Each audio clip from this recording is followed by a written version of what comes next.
बता देना चाहता हूँ। मेरा नाम रोहित राज है। मैं एक cyber security researcher, ethical hacker, penetration tester and cyber crime and cyber forensics investigator हूँ।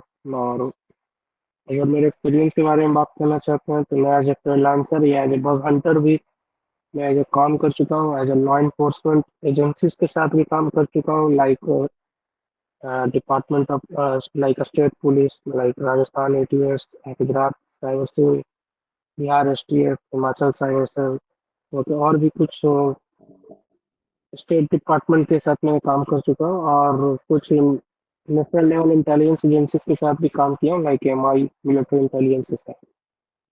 और करेंटली मैं as a cyber security analyst और कंसल्टेंट में भी जॉब कर रहा हूँ। और करेंटली मैं द टेक यूनिट के अंदर मैं आप लोग को ट्रेनिंग भी प्रोवाइड कर रहा हूँ। तो हाँ, ये मेरा एक इंट्रोडक्शन था। तो मैं ये चाहता हूँ कि अब आप लोग भी आप अपने बारे में अपना नाम, आप कहाँ से बिलोंग करते हो, और आपका स्टडी बैकग्राउंड क्या है, आप जॉब करते हो या कहीं पर आप एज ए स्टूडेंट हो, वर्किंग प्रोफेशनल हो, आप एक एक करके बता सकते हैं। तीन चीज हम लोग प्रॉपर इसमें सीखने वाले हैं पूरे आपके कोर्स के अंदर में, जिसमें सबसे पहला होता है लर्न फैक्ट सिक्योर। ठीक है, ये तीन हम लोग आप बोल सकते हो, ये तीन फॉलो अप करने वाले हैं। ओके, फिर वही है कि जो भी आपको इस कोर्स में बताया जाएगा वो बेसिकली एडुकेशनल पर्पज से ही बताया जाएगा। अगर आप उसका गलत यूज करते हो तो इसमें आप सिंपली बात है कि आप कुछ ही खुद जिम्मेदार होगे। ठीक है, क्योंकि आप बोल सकते हो कि जैसे हैकिंग है, ठीक है, हैकिंग और एथिकल हैकिंग का एक बहुत बड़ा और डिफरेंशिएशन बता सकते हैं। जैसे कि एथिकल हैकिंग, ठीक है, एथिकल हैकिंग में क्या है ना कि देखो, सिंपली इसको हम लोग बहुत नामों से बोलते हैं, लाइक बाइटेट हैकिंग भी बोलते हैं, इसको पेंटेस्टर्स भी बोलते हैं हम लोग। ठीक है, अब होता ये है कि मान कर चलो एक एथिकल हैकर है, वो अपने टेक्निक का यूज मिसयूज ना करके वो सही कामों में लगा रहा है। बट एक हैकर है, वो उसी टेक्निक का यूज करके गलत कामों में यूज कर रहा है। अगर लीगल पर्पज से देखा जाए तो एक एथिकल हैकर जो है वो उसी इंफॉर्मेशन या उसी टेक्निक का यूज वो कानून के दायरे में रहते हुए जो वो हैकिंग परफॉर्म कर रहा है, that is called ethical hacking.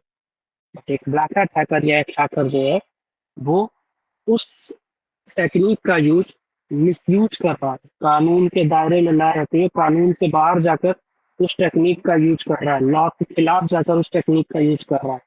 ठीक है, उसका कोई भी लॉफुल एक्टिविटी नहीं है, that is called black hat hacking. Okay, और ये भी याद रखना कि हैकिंग और एथिकल हैकिंग के बीच में, ठीक है, एक बहुत ही थिन लाइन होती है। थिन लाइन मतलब एक बहुत थिन लाइन होती है, जो कि बहुत बार क्या होता है, लोग अपने आप होशो हवास में ना रहते हुए लोग अपने बिना सोचे समझे भी आप कब उस लाइन को क्रॉस कर दोगे ना, ये आपको भी नहीं पता चलेगा। तो डिफरेंशिएशन समझना जरूरी है, आपका इंटेंशन भी रहे, आप क्या पर्पज से या किस पर्पज से आप क्या परफॉर्म कर रहे हो, इस तकनीक का यूज कैसे कर रहे हो, ये टोटली आप पर डिपेंड करेंगे। ठीक है, आगे बढ़ते हैं। अब यहाँ पर अभी हम लोग फर्स्ट कुछ टॉपिक्स को कवर करने वाले हैं, जैसे what is hacker, what is hacking, types of hacking, hacker, advantage of hacking, disadvantage of hacking, skill required to become ethical hacker. यहाँ पर अभी बहुत सारे लोग आप लोग देख रहे होंगे तो बोलोगे कि सर ये तो बहुत बहुत बार हम सुन चुके हैं, मगर यहाँ पर हम आपको कुछ इन डेप्थ चीजों के बारे में बताना चाहते हैं, जिससे आपको बहुत सारा आपके दिमाग का डाउट या आपका ही बहुत सारा जो बहुत दिन से कुछ डाउट होगा वो भी आपका क्लियर हो जाए।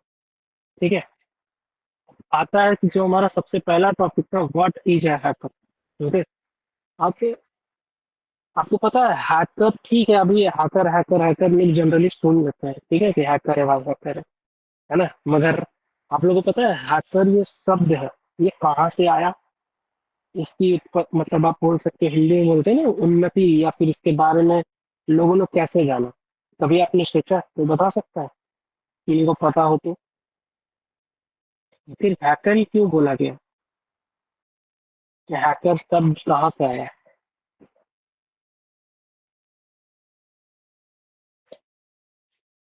नहीं पता, कोई बात नहीं। देखो, बेसिकली जो हैकर शब्द है ना, वो एक गीक लैंग्वेज है। ठीक है, ठीक है, एक गीक वर्ड है। अब ये आप लोग को पता है कि दुनिया में सबसे पहली बार हैकिंग एक्टिविटी किस कंट्री के थ्रू परफॉर्म की गई थी? एनिमल, मतलब वो इकलौता एक पहला कंट्री था जहां से हैकर्स, या बोल सकते हो हैकिंग फर्स्ट टाइम इंट्रोड्यूस हुई। बोलो बोलो, कोई पाकिस्तान। दिक्कत नहीं।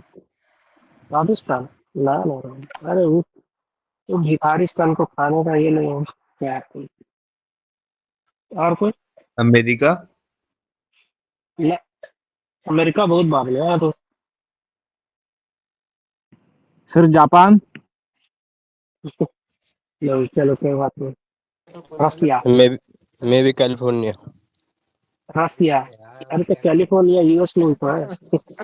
रसिया कैलिफोर्निया जाऊंगा अभी टैग करके।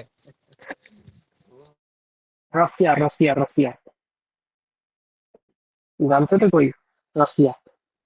और आज भी तुम लोग सुनता होगा कि रशियन हैकर बहुत खतरनाक है ना? Russian hacker black hat activity में बहुत ज्यादा ये है। मगर अभी के डेट में हम रसिया को ज्यादा थ्रेट, हालांकि अगर थ्रेट वर्ड देखा जाए तो रसिया नहीं है अभी के डेट में, अभी इजराइल है। ठीक है, बट एक टाइम था कि रशियन हैकर राज करते थे। और हैकर्स जो आप बोल सकते हो, उन्नति बोल सकते हो, या हैकर कहीं पहली बार इंट्रोड्यूस हुए ना, वो आपका रसिया ही था। इन्हीं का माइक ऑन है, ऑफ कर लीजिए। ठीक है, अब हुआ कैसे था ये बताता हूँ। जब वर्ल्ड वॉर 2 खत्म हुई, ओके, जब वर्ल्ड वॉर जब खत्म हुआ तो रशियन, क्योंकि सोवियत संघ था। यार किसका माइक ऑन है? ऑफ कर दीजिए। ठीक है, हेलो, समझ में आ रहा है सबको? हाँ। तो रसिया, अब वर्ल्ड वॉर 2 का तो रसिया नहीं था, पहले सोवियत संघ था। अब हुआ ये कि जब सोवियत संघ टूटा तो बहुत सारे देश बन गए। ठीक है, जैसे किर्गिस्तान, यूक्रेन, उज्बेकिस्तान, है ना, बहुत सारा, जिसमें सबसे बड़ा पार्ट रसिया का है। ठीक, रसिया एक देश बना। अब हुआ ये था कि जब वर्ल्ड वॉर हो रहा था कि उस टाइम जब बहुत सारे इंजीनियर्स या बहुत सारे मैथमेटिशियन, साइंटिस्ट, ठीक है, नेटवर्क इंजीनियर्स जो काम कर रहे थे एज ए सोवियत आर्मी के साथ, वो सारे बेरोजगार हो गए। अब उनके पास कोई काम वाम तो बचा नहीं। तो उन लोग क्या करने लगे, मजे मजे के लिए या टाइम पास करने के लिए ना, वो लोग टेलीफोन लाइंस को टैप करना, किसी का कॉल सुन लेना, इंटरनेशनल कॉल कर लेना, इंटरसेप्ट कर लेना, ये लोग करना शुरू कर दिए, क्योंकि उन लोग बहुत ज्यादा नॉलेजेबल थे। उन लोग को हर चीज का नॉलेज था कहीं ना कहीं। तो जब ये धीरे धीरे शुरू हुआ ना, तो एक वहाँ एक अखबार आता था, एक न्यूज पेपर, जिसका नाम था फ्रीकर्स। ठीक है, उस फ्रीकर्स में, उस न्यूज पेपर में एक फ्रीकर्स नाम था, हाँ। उसमें ना इन लोग के बारे में, इनके कारनामे, डेली कारनामे आर्टिकल्स आना शुरू हो गए कि आज इन लोगों ने ये किया, आज इन लोगों ने ये किया। और इनको दिया गया शब्द गीक, गीक बुलाना शुरू कर दिया गया, GEE के। आज भी देखते होगे जो बहुत ज्यादा जो बहुत ज्यादा लोग वो करते हैं ना, मतलब जो कंप्यूटर या फिर बहुत ज्यादा टेक्निकल टेकी पर्सन होते हैं ना, वो लोग देखते हैं, वो लोग लिखता है कंप्यूटर गीक। तो गीक शब्द वहीं से निकलता है। तो गीक बोलना गया, इन लोग तो नहीं, सॉरी, गीक फ्रीकर्स बोला जाता था, फ्रीकर्स गीक यही बोलना शुरू कर दिया। अब हुआ ये कि उस टाइम रसिया अपना इंटेलिजेंस एजेंसी फॉर्म किया था, जो कि सोवियत संघ से ही था, KGB। ठीक है, KGB बाद में FSB हुआ, अब SRG हो गया। खैर, अब KGB जो बना, अब KGB जो था, उन लोग का नजर गया इन लोग के ऊपर। ठीक है, वो लोग क्या किया, इन लोगों को ना रिक्रूट किया। ये जितने भी, ये जो थे ना, जितने फ्रीकर्स, इन लोग को रिक्रूट करना शुरू किया अपनी एजेंसी के अंदर। अब इन लोग का टेक्निक का उठाकर फायदा, इन लोग के मेथड का फायदा उठाकर, इन लोग के नॉलेज का फायदा उठाकर, वो लोग लोगों पे नजर रखना शुरू करते हैं, दूसरे देशों के सरकारों के ऊपर नजर रखना शुरू करते हैं। ठीक है, और एक टाइम था जब KGB का क्योंकि रसिया एक टाइम पे बहुत ज्यादा बड़ा देश था। आज भी रसिया बहुत बड़ा देश है, क्षेत्रफल के हिसाब से देखा जाए तो। और ये भी देखा जाए कि अगर मान कर चलो, और उस KGB बहुत बड़ा एक एजेंसी था उस टाइम में, इटली की एजेंसी। अब वहां से धीरे धीरे धीरे रशियन हैकर का उत्पन्न हुआ, और अब जैसे जैसे टेक्नोलॉजी बढ़ा, रशियन हैकर्स उतने हिसाब से उन लोग टेक्निक सिखा गया। और आज के डेट में भी ना, जितने भी बड़े बड़े ब्लैक हैट हैकिंग परफॉर्म होते हैं ना, वो ज्यादातर रसिया से ही परफॉर्म किया जाता है। ठीक है। और ये भी बोला जाता है कि ब्लैक हैट हैकर का जन्म रसिया को माना जाता है। मतलब दुनिया में कोई कितना भी डेंजरस ब्लैक हैट हैकर हो, ठीक है, गवर्नमेंट उस पर एक्शन लेगी, मगर अगर रसिया का ब्लैक हैट हैकर और रसिया में है ना, रशियन गवर्नमेंट भी उसको कुछ नहीं बोलती, क्योंकि वो कहीं ना कहीं रशियन गवर्नमेंट थ्रू उन लोग फंडेड होते हैं। बहुत बड़े बड़े हैकिंग अटैक्स में इनका सामना आया। बहुत सारे इनके ग्रुप्स होते हैं जो इनके केजीबी एफएसबी थ्रू फंडेड होते हैं, जो रशियन गवर्नमेंट के लिए काम करते हैं।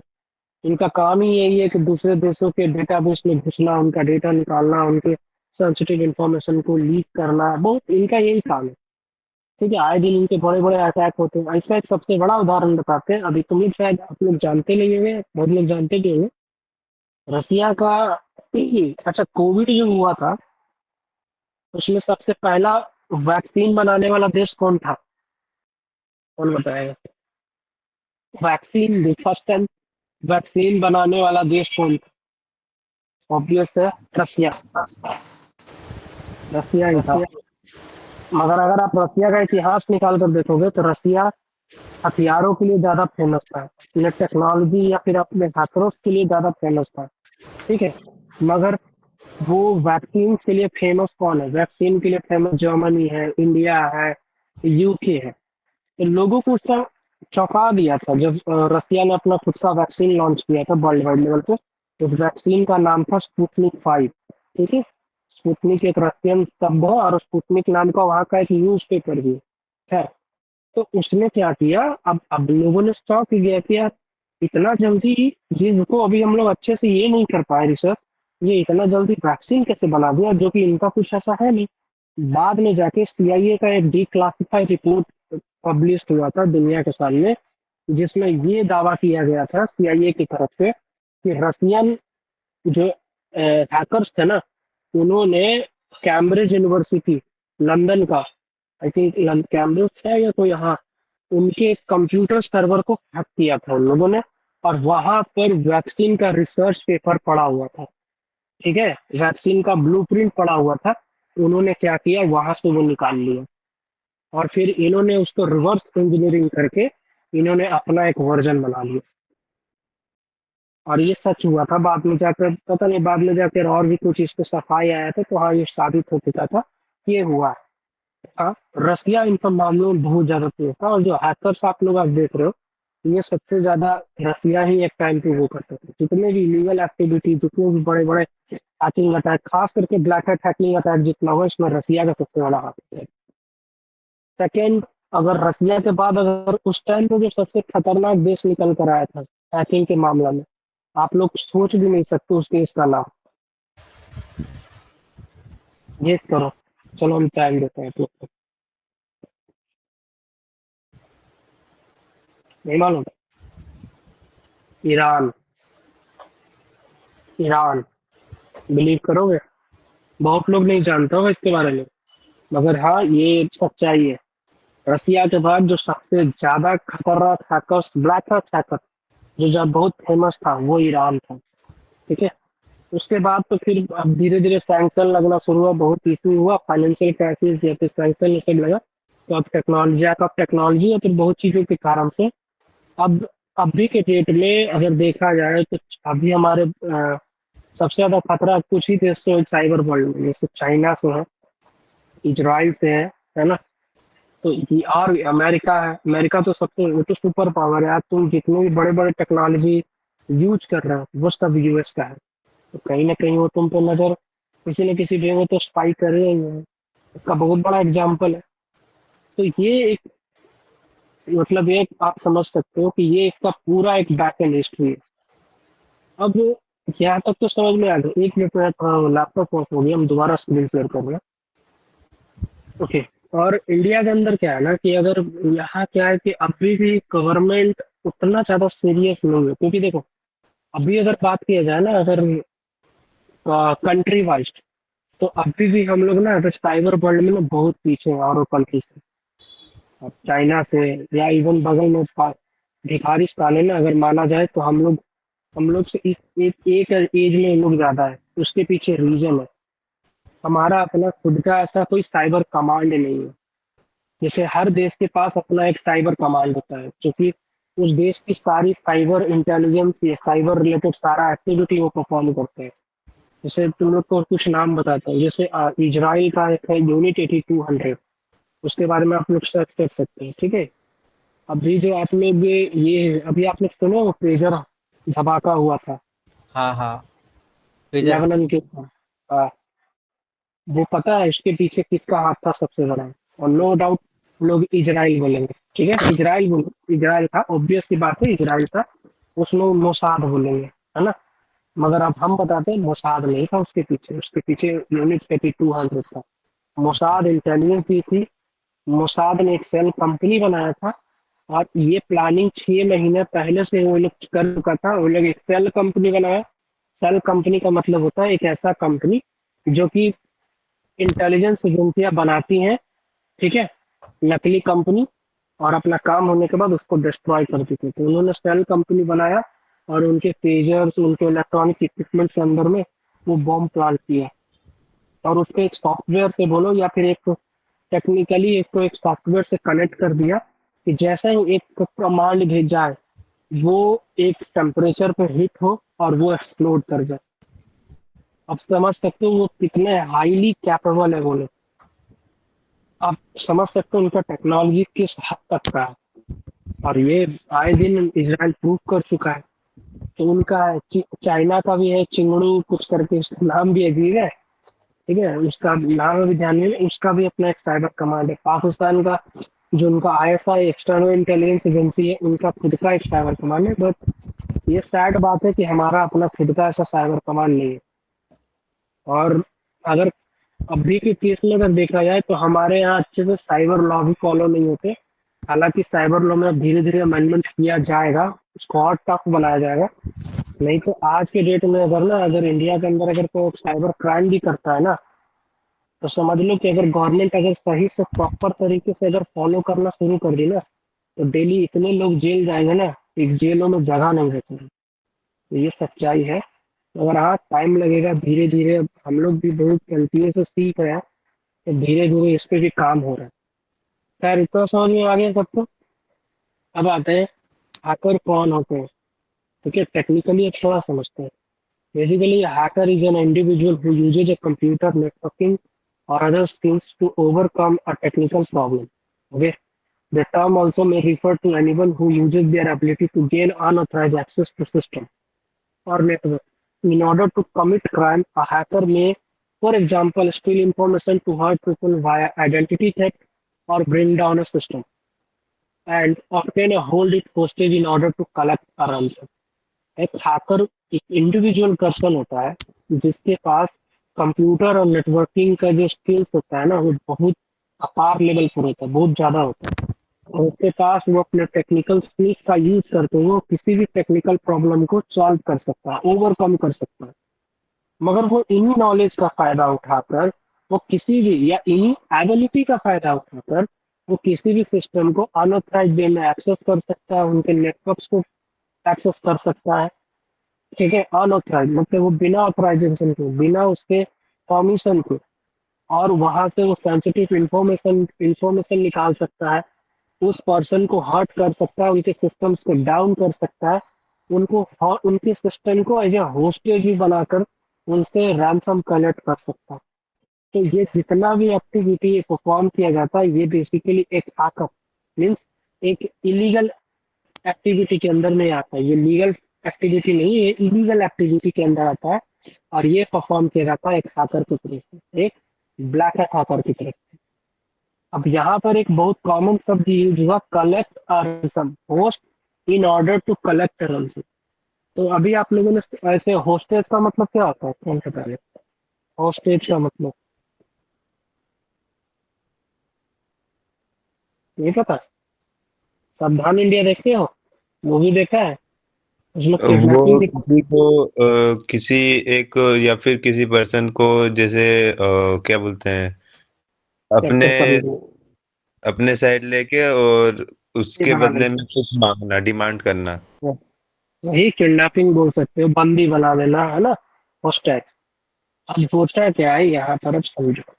देखो, आज के डेट में ना जरूरी नहीं है कि किसी को फिजिकल हॉस्टेज बनाए। अगर किसी फिजिकल हॉस्टेज बनाओगे तो भले ही उसको एक टाइम के लिए फर्क ना पड़े, ठीक है। हम ये नहीं कर रहे हैं कि किसी को किडनैप ही कर ले कोई, मगर आज के डेट में ना हॉस्टेज सिर्फ फिजिकली नहीं बनाया जा सकता है, डिजिटली भी आपको हॉस्टेज बनाया जा सकता है। कैसे? अगर आपके डेटा को इनक्रिप्ट कर दिया जाए, आपके डेटा को स्टील करके उसको इनक्रिप्ट कर दिया जाए, आपका एक्सेस वहां रहा ही नहीं, तो आप अपने आप क्या होगा, आप अपने आप मजबूर हो जाएंगे। आजकल यही किया जा रहा है, डिजिटली आपको गिरफ्त में लिया जा रहा है, डिजिटली आपको हॉस्टेज बनाया जा सकता है। कैसे? और उसके बाद उसके रिलीज के लिए या उसको छोड़ने के लिए आपसे एक अमाउंट ऑफ रैंसम भी आपसे मांगा जा सकता है। वो कैसे? अभी आप लोग सुन रहे होंगे रैंसम वेयर, ये होता है रैंसम वेयर की वजह से। बेसिकली एक तरीके का वायरस बोल सकते हैं, एक तरीके का मालवेयर है, जिसका मतलब ही है रैंसम वेयर। वेयर मतलब मालवेयर से शब्द निकला, रैंसम का मतलब हो गया फिरौती, है ना, इसको हिंदी में बोलते हैं फिरौती। अब होता क्या है कि आज की डेट में देखा होगा आप लोगों ने कि बहुत सारे सिस्टम के अंदर कोई फाइल रन किए, ऑटोमेटिक आपका जितना भी डेटा था एक अलग तरीके से एक एक्सटेंशन में कन्वर्ट हो गया, और आपके स्क्रीन के सामने के एरिया एक वार्निंग आ गया कि तुम इतना पैसा इतना दिन में इस तारीख तक हमको इस बिटकॉइन पे पैसा दे दो, बदले में हम तुम्हारा सारा सिस्टम डिक्रिप्ट कर देंगे डेटा। अब ये क्यों किया जाता है? इसका ये एक पूरा इलीगल एक्टिविटी है, और इससे आपका सारा डेटा पर आपका एक्सेस खत्म हो जाता है।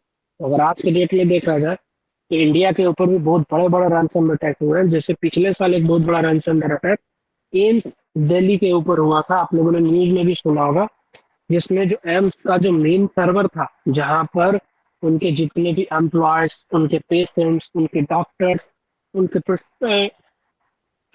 पेशेंट के प्रिस्क्रिप्शन या उनके जो भी मेडिकल इंफॉर्मेशन जितना भी था, वो सारा डेटा एक रैंसमवेयर के थ्रू इनक्रिप्ट कर दिया जाता है। ठीक, उसके अंदर एक चाइनीज हैकिंग ग्रुप का लजारस एक हैकिंग ग्रुप है, लजारस या नहीं, नॉर्थ कोरियन हैकिंग ग्रुप है, बट एक चाइनीज हैकिंग ग्रुप था, उसके थ्रू इनक्रिप्ट कर दिया गया, और उनसे तकरीबन 200 कुछ करोड़ रुपए की मांग की गई थी बिटकॉइन में। ओके, अब प्रॉब्लम ये आया कि वो, अब ये होता कैसे है, मगर ये होता कैसे है उससे जानने से पहले आपको थोड़ा इसका बैक एंड हिस्ट्री आप लोग को समझना होगा कि ये रैंसमवेयर होता क्या है, काम कैसे करता है। देखो, अगर रैंसमवेयर अगर फर्स्ट टाइम देखा जाए ना, तो रैंसमवेयर एक सबसे फर्स्ट टाइम अपना प्रकोप बोल सकते हैं हिंदी में, अपने तबाही कब मचाया था। हम वर्ल्ड वाइड लेवल पे बता रहे हैं, इंडिया भी इफेक्ट हुआ था बहुत गंदे लेवल पर, 2016 या 17 में, 16 में हुआ था, आप लोग नहीं, शायद 16 ध्यान नहीं, होगा। 18 में हुआ था, जनवरी के टाइम में। नहीं भाई, 16 से ही शुरू हो गया था अच्छा। ऐसा, क्योंकि हाँ 16 से शुरू हो गया था, हमको बताते हैं थे। 16 में हुआ था, फिर हम आपको बताते हैं, मई जून का महीना था, ठीक है। हुआ ये था कि जब फर्स्ट टाइम रैंसमवेयर आया ना लोगों के सिस्टम्स में, अब हुआ ये कि जब आया तो ये एक नया दुनिया के सामने एक नए तरीके का वायरस था, ठीक है। अब इसका कोई भी सिक्योरिटी सॉल्यूशन, कोई पैच था ही नहीं किसी भी कंपनी के पास। माइक्रोसॉफ्ट या जितनी भी बड़ी बड़ी एंटीवायरस कंपनियां भी थी ना, उनके पास ही कोई सिक्योरिटी पैच नहीं था, क्योंकि था ही नहीं पता। एकाएक लोगों के सिस्टम्स में आना शुरू हुआ, उनके सर्वर इनक्रिप्ट होना शुरू हो गए, बहुत सारे बैंक तक इन्फेक्ट हुए थे, बहुत सारे कंपनियां इन्फेक्ट हुई थी। अब ये आया कैसे? इसको फैलाया गया था नेटवर्क के थ्रू। अब नेटवर्क के थ्रू कैसे फैलाया गया? बेसिकली एक एक एक्सप्लॉइट था, उसके ऊपर भी हम आने वाले क्लासेस में आप लोग को बात करेंगे। जनरली वो एक्सप्लॉइट यूज किया जाता था एनएसए के थ्रू। एनएसए का नाम था, एनएसए का मतलब होता है national security agency of America, जो कि अमेरिका का एक साइबर इंटेलिजेंस डिपार्टमेंट है। क्या है? एक साइबर इंटेलिजेंस डिपार्टमेंट है, मतलब अमेरिका का सारा साइबर इंटेलिजेंस वो देख। उन्होंने एक वल्नरेबिलिटी ढूंढी थी, या फिर बोला ये भी जाता है कि माइक्रोसॉफ्ट ने ही वो अलाउ करवाया था किसी तरीके से। बेसिकली उस वल्नरेबिलिटी की मदद से ना अटैकर आपके कंप्यूटर को ना बिना आपके सिस्टम पे कोई मालवेयर भेजे, बिना कोई लिंक पर क्लिक कराए, बिना कुछ किए ही ना आपके कंप्यूटर को एक क्लिक पर हैक कर सकते थे। एक कमिक था उस टाइम, जो विंडोज 7 आता था, या जितने भी सर्विस पैक 1 के जितने भी ऑपरेटिंग सिस्टम थे विंडो के, वो सारे इससे वल्नरेबल थे। हुआ ये कि उनका वो सर्वर हैक हुआ, एनएसए का एक सर्वर हैक हुआ था, उसमें भी एक रशियन हैकिंग ग्रुप था जिसका नाम था शैडो ब्रोकर। उन्होंने वहां से बहुत सारे एक्सप्लॉइट्स को रिवील कर दिया था, जिसमें से एक एक्सप्लॉइट था ये, जिसका नाम था eternal double blue Pulsar, full form इसका पूरा नाम था। अब हुआ ये कि अब बहुत सारे ऐसे प्लेटफॉर्म थे जहां पर ओपन डोर में बहुत सारे नेटवर्क के थ्रू आप नेटवर्क का इंफॉर्मेशन कलेक्ट कर सकते हैं। जैसे सुडान है, सनेसिस है, फोफा है ना, टेलर्स है, बहुत सारे हैं, नेटलस है, सॉरी। तो इन लोगों ने क्या किया, इन लोगों ने ऐसे ऐसे कंप्यूटर्स को टारगेट किया ऑनलाइन में ही, जो कंप्यूटर्स विंडोज 7 पे और फिर जितने भी उस टाइम, क्योंकि उस टाइम 2016 में 10 में उतना उतना अच्छा से था नहीं, और 10 भी उस टाइम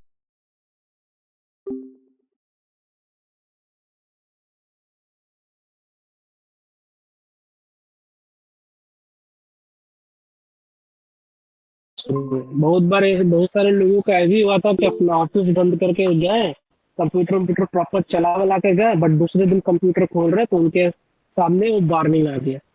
अब वो लोग बोल रहे हैं कि ना भाई हम कोई टूल्स पर क्लिक किए, ना कोई लिंक डाउनलोड किए, ना कुछ फाइल को एग्जीक्यूट किए, ये कैसे हो गया। अजय अब बहुत लोग अचंभा में आ गया कि अगर हुआ हुआ तो कैसे। अब ये तो एक सिनेरियो था, दूसरा ये यूज करके बहुत वाइड लेवल पे स्प्रेड किया गया था इसको। दूसरा जो सिनेरियो यूज किया गया था, इसको टारगेट किया गया था उन यूजर्स को जो क्रैक एप्लीकेशन ज्यादा ढूंढते हैं, क्रैक गेम, क्रैक सॉफ्टवेयर, या जो क्रैक ऑफ विंडो आते हैं, ऑपरेटिंग सिस्टम्स आते हैं, उनके चक्कर में उन लोग क्या किया था, क्रैकर के क्रैक चला दिए थे अपने सिस्टम में, और उसके साथ था वो रैंसमवेयर आया। जब धीरे धीरे जैसे ये हाइप पकड़ा ना, तो माइक्रोसॉफ्ट ने बाकायदा मेल डाला था अपने सारे यूजर्स को। ये हर बड़ी कंपनी अपनी मेल डाली था, और उन्होंने लिखा था साफ साफ कि आप अभी किसी भी तरीके का कोई भी फाइल अगर आपको मेल, हाँ मेल के थ्रू भी बहुत ज्यादा स्प्रेड किया गया था कि अगर आप मेल पर या कोई भी ऐसा फाइल जो आप कहीं भी अननोन पब्लिशर से आप डाउनलोड करते हैं, या कोई भी फाइल जिसका एक्सटेंशन अलग हो, आप उस फाइल को इंस्टॉल या रन ना करें, क्योंकि वो एक रैंसमवेयर हो सकता है।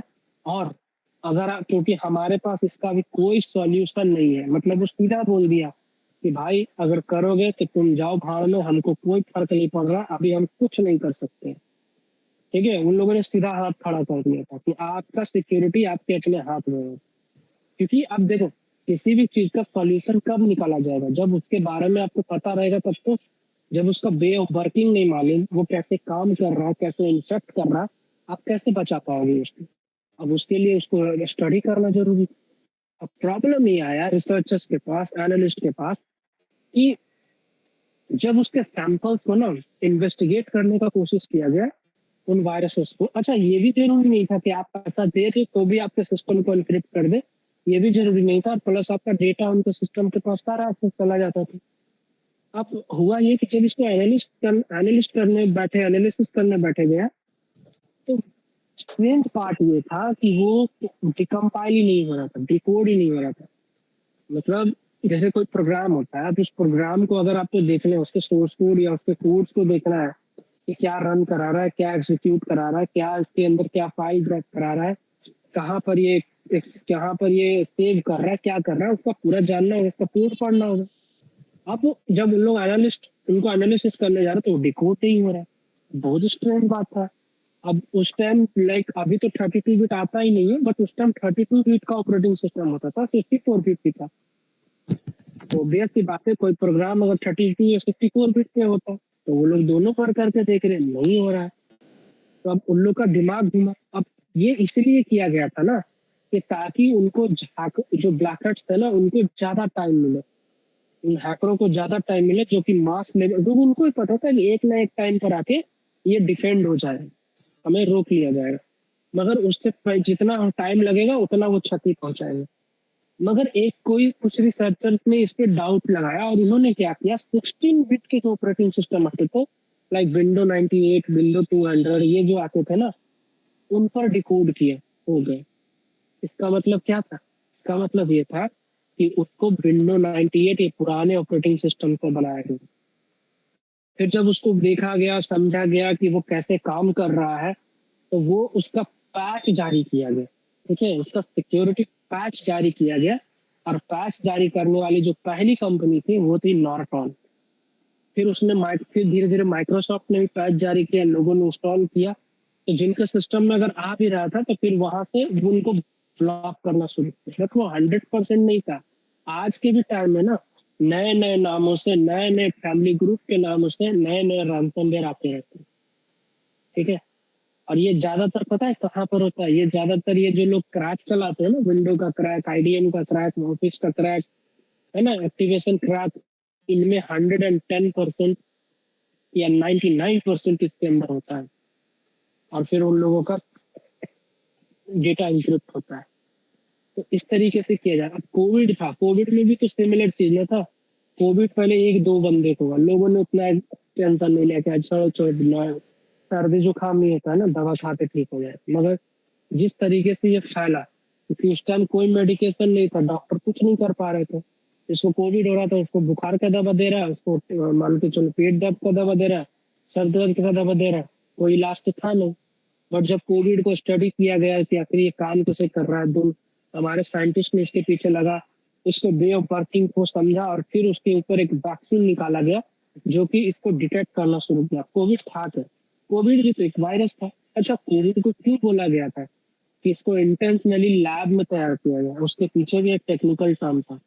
बेसिकली कोविड था क्या? कोविड जब आपके शरीर में आता था ना, तो आज कैल्शियम के रूप में आता था, WBC के रूप में। हमारे शरीर के लिए WBC अच्छा है, इम्यूनिटी हो। अब आया, अब हमारा जो शरीर, जो हमारा इम्यूनिटी है, उसको दिखा कि हाँ ये तो WBC है, तो अपना वो भाई लोग है, वो जाने बहरूपिया बन के आता था 100% में। और वो क्या किया, वो शरीर में एंटर हो गया। शरीर में जब एंटर हुआ तो हमारे ऑक्सीजन के थ्रू हमारे हार्ट तक ये चला जाता था। और हार्ट में एक बार जब गया, उसके बाद ये क्या करता था, जो हमारे हार्ट्स के अंदर ना छोटे छोटे एक पाइप लेवल कुछ होता है, उसका हमको मेडिकल नाम नहीं पता, बट वो उसके थ्रू ऑक्सीजन हमारे बॉडी में जाता है। ये क्या करता था, उन होल्स को बंद कर देता। अब अगर होल्स बंद हुआ तो ऑक्सीजन नहीं जा पाएगा, ऑक्सीजन लेवल गिरना शुरू हो जाता था। और आप उस टाइम होता ये था, अभी इम्यूनिटी को भी खत्म कर देता था। अब हुआ ये, अब उसको इसको इसलिए बोला जाता था क्योंकि उस टाइम एक दवा चला था, रेमडेसिविर, है ना। लोग क्या, तो जिसको जिसको कैंसर पेशेंट होते हैं या जिसको बहुत सीवियर प्रॉब्लम होता है ना, उनको दिया जाता है। बेसिकली करता क्या है ना, ये इनर सेल को डेड करता है दवा। अब क्यों बोला जाता था कि रेमडेसिविर दो, रेमडेसिविर दो का डिमांड बना? हुआ ये था कि जब रेमडेसिविर दिया जाता था ना, तो वो अंदर जाकर उस सेल्स को मारता था। जो कोविड का सेल्स बनता था ना, वो मारता था। अब कोविड इतना ज्यादा उसको प्रोग्राम किया गया था उस हिसाब से कि जब उसको मारता था ना, 10 मारा उसका सेल को तो वो 20 पैदा कर लेता था। इस कारण से। और फिर एक टाइम आता था कि जब लंग्स में या आपके वहां तक सब ब्लॉक कर देता था, आपका आपका मान के चलो न्यूट्रिएंट्स या आपका पानी, आपका कुछ काम नहीं कर रहा, ऑक्सीजन जाने इंसान मर जाता। ये रीजन था। तो वो जब मरता था ना, वो सेल मरता था, तो वो दोबारा रीजनरेट हो जाता था और भी ज्यादा। तो इसीलिए बोला गया कि भाई ये प्रोग्राम किया गया है, क्योंकि कोई भी वायरस होता है ना, उसका एक सर्टेन टाइम अमाउंट होता है कि वो एक हीट पर आके या फिर एक टाइम पर आके वो खत्म हो जाएगा, ठीक है। अगर नेचुरली कोई वायरस होगा वो खत्म हो जाएगा। मगर इसको इसलिए बोला जाता था क्योंकि चाइना ने इसको लैब में तैयार किया गया। तो फिर जब स्टडी किया गया, फिर वैक्सीन निकाला गया। आज देखो कोविड का नामो निशान नहीं है। कोई भी जो बीमारी बोलो, कोई भी वायरस जो बोलो ना, वो पर्टिकुलर कुछ टाइम के लिए ये इफेक्ट करता है, ठीक है। समझ में आ गया हैकर, रैनसमवेयर से?